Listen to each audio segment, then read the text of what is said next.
It's easy for me to say jihadists are crazy. I hate them. They brainwashed me, and now I'm fighting against them. It's a great story. People would love that. It's not true. I was searching for them as much as they were searching for me, and everybody I ever recruited, that was the same scenario. I lived a very tumultuous life as a teenager. I ran away at the age of 16 after child abuse in the home, and was on the streets living as a hippie, sort of practicing far leftist counterculture ideology, trying to stay away from society at large. In the course of that, I developed drug habits and was doing illicit things to survive, not knowing how to process the trauma that I was that I had endured, and throwing myself out there. Basically hated the person that I was born. And so Islam offered me this new person. My conversion occurred in Philadelphia, but the day after I converted, I was arrested in Richmond, Virginia. I was there for about 2 months. It was a drug charge. When I was incarcerated, I met a veteran of the Afghan-Soviet Jihad who radicalized me in prison and gave me a new name, Yunus Abdullah Muhammad, commanding me to leave the facility and go call the people to Islam, and letting me know that an end of times battle between the kuffar, the non-Muslims, and the Muslims was nigh. And then 9/11 came about. And it seemed as if what Hassan was telling me was certainly prophecy or prophetic. And when the statement was made, you're either with us or you're with the terrorists, I chose the terrorists.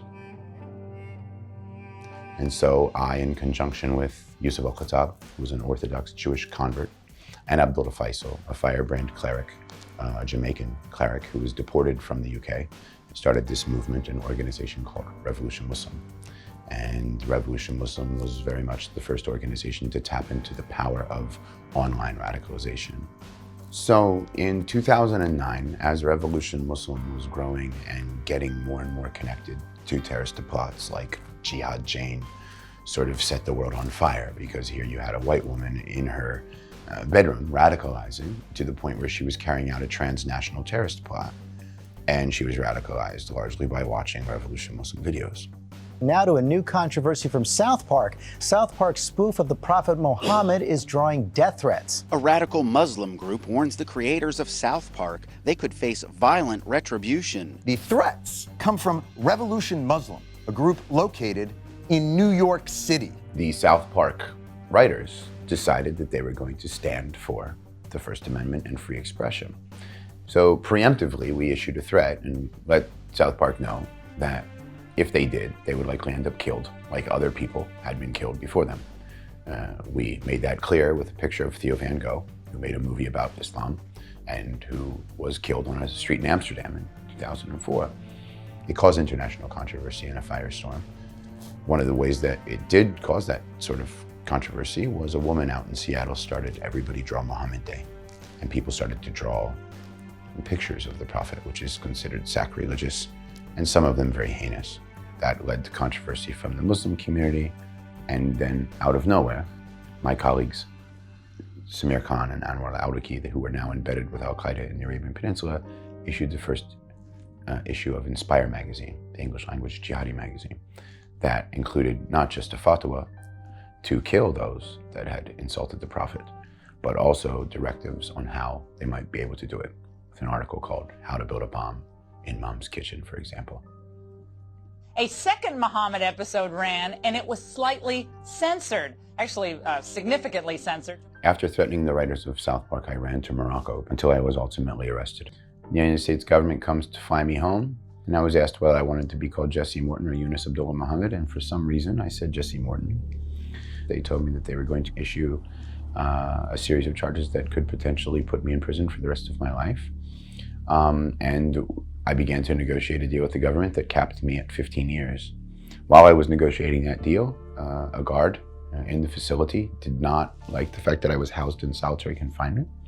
So she would take me to the law library, and it started to reconnect with sort of a more Western identity, I think you could say. I started to read the Encyclopedia Britannica's Great Books of the Western World, dove into the Enlightenment philosophers, post-Enlightenment thinking, humanism. In the course of my interactions with the FBI, a female FBI agent did see not only, number one, that I was altering my positions, but also saw, because they were monitoring the activity that was going on outside of the prison, that I still had influence.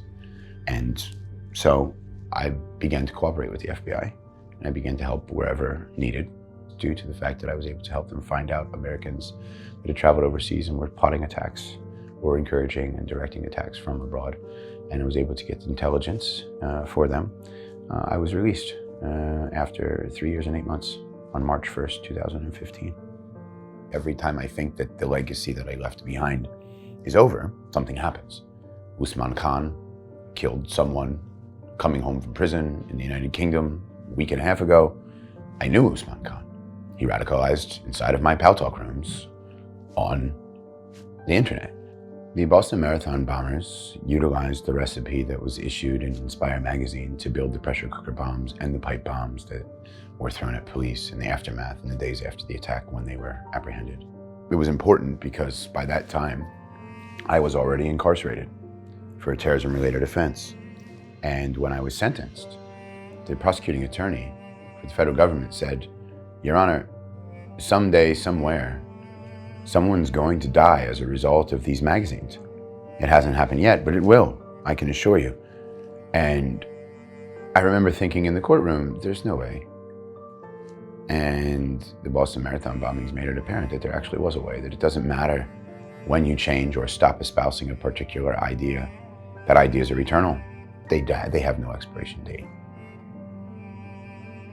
You cannot change what you've done in the past, no matter how heinous it was.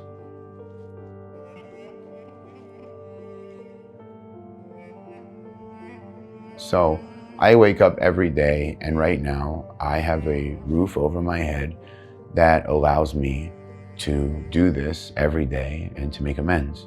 I couldn't ask for a greater opportunity.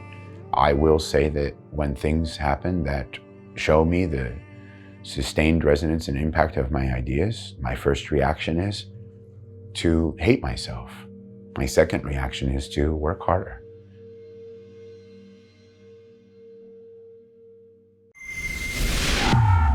If you like that video, please share it with your friends and family, and check out rebelnews.com for similar content, or clarionproject.org to learn more about the fight against extremism.